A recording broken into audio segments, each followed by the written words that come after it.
트로이 브루어, 당신은 하나님의 말씀에서 거의 사람들이 볼 수 없는 것들을 보고 있습니다.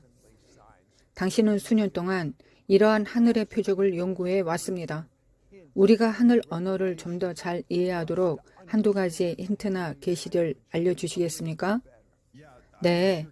사람들은 전능하신 하나님이 하늘을 통해 말씀하신다는 것을 이해하는 것이 악마적이라고 생각합니다.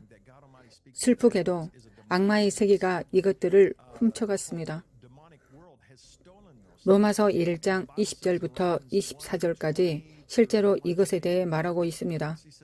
하나님을 알되 하나님을 영화롭게도 아니하며 감사하지도 아니하고 오히려 그 생각이 허망하여지며 미련한 마음이 어두워졌나니 스스로 지혜 있다 하나 어리석게 되어 우리가 그렇게 할 수 없습니다. 예수님을 찾아야 합니다. 이것에 대한 이해는 성경 안에 있는 모든 것입니다. 이 이야기는 우리가 성경을 갖기 전에 우리의 유익을 위해 하늘에서 기록되었습니다. 그래서 하나님께서 아브라함에게 그분의 언약의 진지함과 그분의 씨에게 일어날 일을 보여주실 준비를 하실 때마다 그를 밖으로 데리고 나가셔서 별들을 보여주셨습니다. 구속의 계획은 별자리에 있기 때문입니다. 구속의 계획은 별들의 이름에 있기 때문입니다. 성경은 하나님이 별들에게 이름을 붙이셨다고 말합니다. 그것들의 이름을 붙이셨다고 2번 말씀하십니다. 또한 그것들을 세셨다고 말합니다.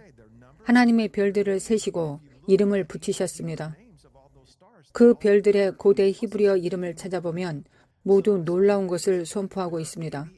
하늘에 88개의 별자리가 있습니다. 하나님이 실제로 우리의 궁창에 두셨습니다. 우리의 궁창은 우리의 시야를 의미합니다. 일식은 하나님이 전략적으로 이러한 것들을 우리의 궁창에 두신 또 다른 예입니다. 해와 달이 우리 관점에서 합쳐지면 그것들은 같은 크기로 보입니다. 해가 달보다 400배 더 크지만 또한 달보다 400배 더 멀리 우리로부터 떨어져 있습니다. 그것들이 합쳐지면 정확히 똑같이 보입니다. 우리의 궁창 안에 그것을 두신 분은 하나님이십니다. 시편 19편에 이렇게 기록되어 있습니다. 하늘이 하나님의 영광을 선포하고 궁창이 그의 손으로 하신 일을 나타내는도다. 날은 날에게 말하고 밤은 밤에게 지식을 전하니 언어도 없고 말씀도 없으며 들리는 소리도 없으나 그의 소리가 온 땅에 통하여 그의 말씀이 세상 끝까지 이르도다. 하나님이 해를 위하여 하늘의 장막을 베푸셨도다. 이 별자리를 볼 때 그것이 처녀 자리라고 말할 것입니다. 그것은 여자의 씨에 대한 약속입니다. 그녀의 배꼽을 나타내는 별은 가지라고 불립니다. 그것은 메시아의 위대한 이름 중 하나와 같습니다.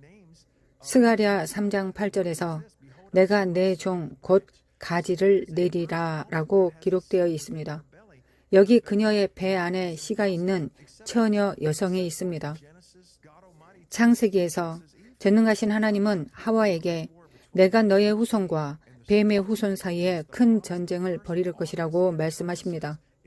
모든 메시아에 관한 약속 중 첫 번째는 여자의 씨입니다. 모든 별자리 중에 첫 번째는 처녀 자리입니다. 성경과 똑같습니다. 그것은 또한 영원히 통치하고 다스리기 위해 돌아오시는 유다 지파의 사자, 레오 별자리로 끝납니다. 왜 그들이 같은 것들을 말했을까요? 하늘과 성경의 창조자는 같은 분이시기 때문입니다. 예수님 자신이십니다.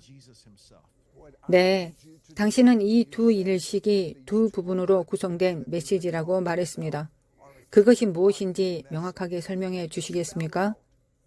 네, 두 부분으로 구성된 메시지는 이것입니다.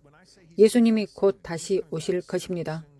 교회의 휴거는 우리가 주의해야 할 현재의 현실입니다.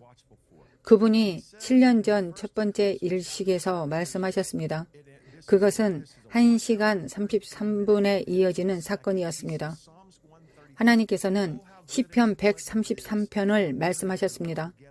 형제가 연합하여 동거함이 어찌 그리 선하고 아름다운고.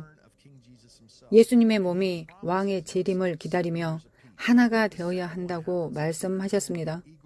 우리에게 7년의 평화를 약속하셨습니다. 두 번째 일식은 이글 패스 텍사스는 마지막 남부연합군 병사가 실제로 마지막 남부군 깃발을 묻은 곳입니다. 전능하신 하나님은 우리나라가 분열되는 것을 원하지 않으십니다. 하나님의 백성이 실제로 회개하기를 원하십니다. 교회가 교회 되기를 원하십니다. 이 둘이 교차되는 곳은 일리노이에 있습니다. 그것이 무엇일까요? 링컨의 땅입니다. 이것에 주의를 기울여야 합니다. 이번 일식이 지나가는 한 마을에 있는 인디애나주 랩처라는 마을이 있습니다. 왕 예수님의 약속은 이것입니다. 내가 돌아올 것이다. 우리는 어디서 모일까요? 독수리들이 모이는 곳입니다. 그것은 예수님이 말씀하신 곳입니다. 다음 일식이 진입하는 곳이 어디일까요? 이글 패스 텍사스라고 불리는 곳입니다. 그것은 교회의 휴거에 대한 약속을 말합니다. 예수님의 몸인 우리는 모든 것에 대해 왕이신 예수님을 바라보아야 합니다. 우리는 하나님 아래 불가분한 하나의 국가라고 광고하는 유일한 나라입니다.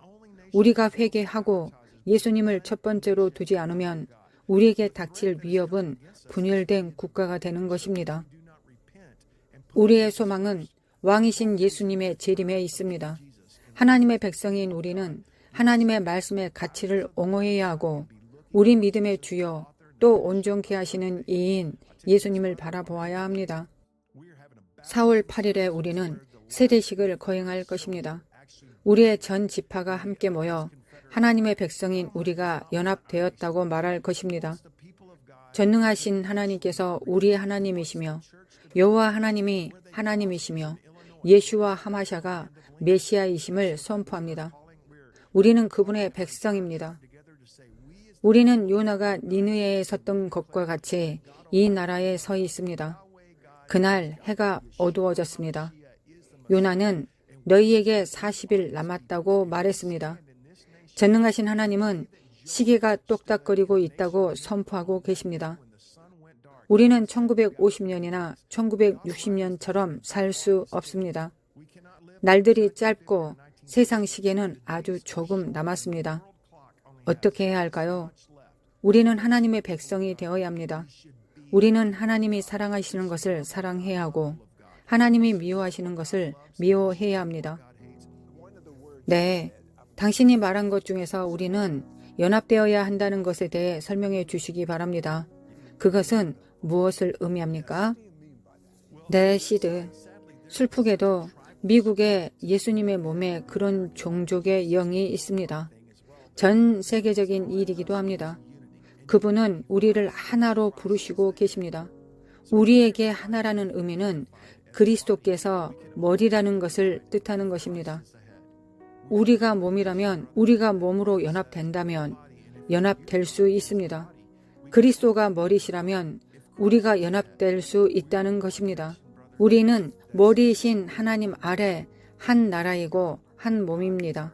우리에게는 다른 플랜 B, 플랜 C가 없습니다. 우리의 모든 것을 하나님의 대변자이신 주 예수 그리스도께 맡기는 것 외에는 아무것도 할 수 없습니다. 이것이 협정입니다. 우리가 서로 공격하거나 서로 대항할 수 없습니다. 미디어 폭도들에 합류할 수 없습니다. 비판적이고 무가치한 것들로 서로 싸울 수 없습니다. 우리는 머리이신 그리스도와 한 몸으로 연합되어야 합니다. 예수님이 우리에게 명령하신 대로 서로 사랑하고 서로를 위해 목숨을 바쳐야 합니다.